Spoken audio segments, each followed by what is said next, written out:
సిలువలో తొలగెను నా పాపమనే పేదరికం, విలువనే పెంచెను నా యేసుక్రీస్తు త్యాగం.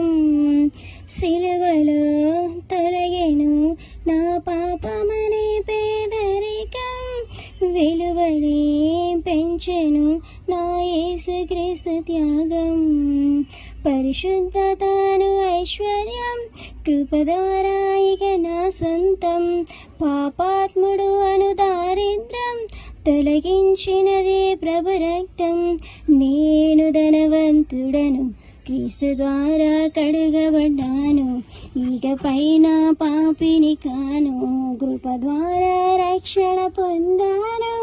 నేను ధనవంతుడను క్రీస్తు నందు కడుగబడ్డాను, ఇకపై నా పాపిని కాను, కృప ద్వారా రక్షణ పొందాను. సిలువలో తొలగెను నా పాపమనే పేదరికం, విలువనే పెంచెను నా యేసుక్రీస్తు త్యాగం. సిలువలో తొలగెను నా యేసుక్రీస్తు త్యాగం.